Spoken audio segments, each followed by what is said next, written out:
सनातन, सनातन का मतलब हम लोगों ने यही तो माना हुआ है कि सनातन का मतलब जो सदा से, सदा से कब से कहते हैं जब से संसार बनाया तब से, तो फिर वो सनातन कैसे हो गया? संसार को बनाए कितना समय हो गया?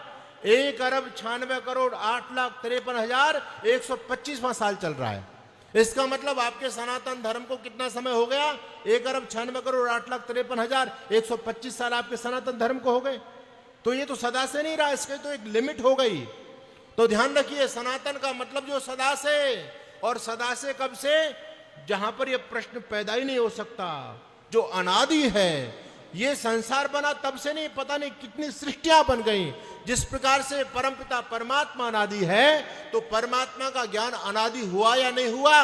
अरे परमात्मा का ज्ञान ही तो सनातन है, परमात्मा का ज्ञान ही तो वेद है, और वेद से तो आपका सनातन धर्म निकला है। इसका मतलब सनातन धर्म का मतलब अनादि, जो कभी पैदा नहीं हुआ, वो सनातन परंपरा है। और आज इस सनातन परंपरा का प्रचार इस धरती पर कोई संस्था करती है, कोई संगठन करता है, तो उस संगठन का नाम केवल आर्य समाज है। बाकी आज इस समाज में बहुत सारे धर्म ग्रंथों की कथाएं हो रही हैं, पुराणों की कथाएं होती हैं, रामचरितमानस की कथा होती है, रामायण की कथा होती है, भागवत की कथा होती है, कृष्ण कथा होती है, हनुमान कथा होती है। अरे वेद की चर्चा कौन करता है? आज मुझे बताइए आप।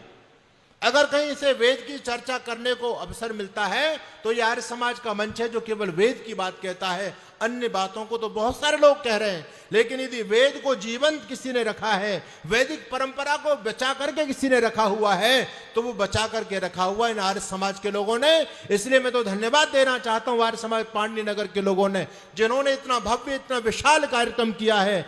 एक अपनी परंपरा को संजोने के लिए, उसको संरक्षित और सुरक्षित रखने के लिए, ये सब आप लोगों का काम है। और मैं ये भी आपको कहना चाहता हूं, कभी हताश निराश जीवन में होने की आवश्यकता नहीं है।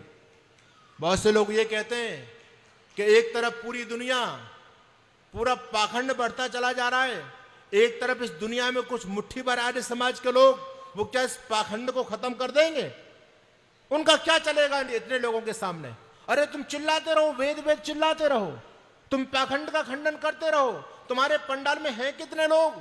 मुट्ठी भर 4 लोग तुमको सुनने के लिए आते हैं। राम भद्राचार्य जैसे पाखंडी को लाखों लोग सुनने के लिए आते हैं, और तुमको सुनने के लिए 4 लोग। तो बोलो पाखंड बढ़ेगा या तुम्हारा सनातन धर्म वेद की परंपराएं बढ़ेंगी? लोग इस बात को कहते हैं। मैं उनको उत्तर देना चाहता हूं, अरे ये बात बिल्कुल ठीक है कि भीड़ उनके पास में है, हमारे पास में भीड़ नहीं है, लेकिन इस सनातन के मूल को बचाने का काम हम कर रहे हैं। इस बात का हमको गर्व है, और गौरव के साथ में इस बात को कहते हैं। वो लोग केवल भीड़ को एकत्रित करने में, सनातन धर्म की मान्यताओं को फॉलो नहीं करते। वो लोग अपनी मनगढ़ंत